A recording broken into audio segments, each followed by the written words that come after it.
Hello, this is Mr. Mullen. I teach math at the Capitol campus. I'm here to do a health video on macronutrients. This is something I always wished was taught in my health class when I was in high school, but it wasn't. So I've actually spent the last year looking into macronutrients, what's in our food, and how food labels work. This is not a video on how to eat or anything like that. It's just an informational video about what they are and how you can use them. So first things first, calories are energy. So when people refer to calories, like, oh, that meal has a certain number of calories, they're referring to the amount of energy you can get out of that meal. And there are three types of macronutrients that accumulate to calories. The first macronutrient is carbohydrates, and there are 4 calories per gram of carbohydrates. The second one is protein, and there are 4 calories per gram of protein. And then the third macronutrient is fat, and there are 9 calories per gram of fat. So when looking at a food label like this one, you might be wondering, well, how did they come up with the number of calories in a piece of food? So it's a simple formula. They take the number of grams of fat and they multiply by 9. They take the number of grams of carbohydrates and they multiply by 4. And then they take the number of grams of protein and they multiply that by 4 as well. And then they just add it up. And typically it's right around that number. So let's go through each type of macronutrient. First is carbohydrates. There are 2 types of carbohydrates that you typically see. A simple carbohydrate is a 1 or 2 sugar molecule. It gives you quick energy because it's only 1 or 2 molecules. It's easy for your digestive system to break down.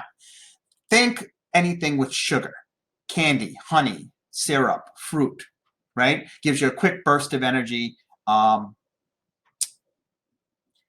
Complex carbohydrates are a string of sugar molecules, so it takes longer to digest.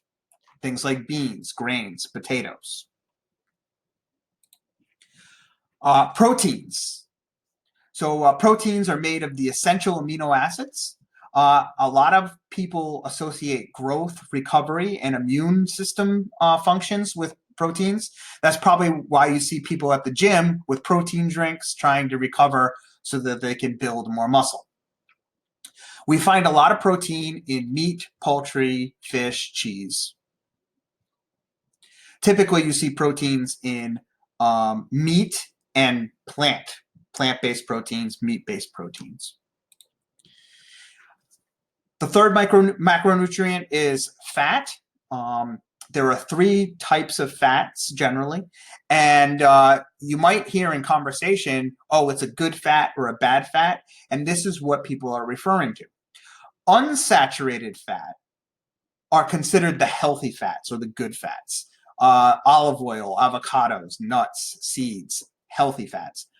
Saturated fats are kind of like the middle ground. They are like in meats and dairy. And then what people mostly refer to as the bad fats or are the trans fats, and that would be baked goods, fried food, margarine, things like that. So while it varies for each person, here is the recommended USDA macronutrient recommendations. Notice it's a range though, because each person is different and they might require different amounts of carbs or different amounts of fat, different amounts of protein. So you got to kind of find out what's right for you. But this is typically what they recommend. So that's just a general overview about macronutrients. And I hope this video was good.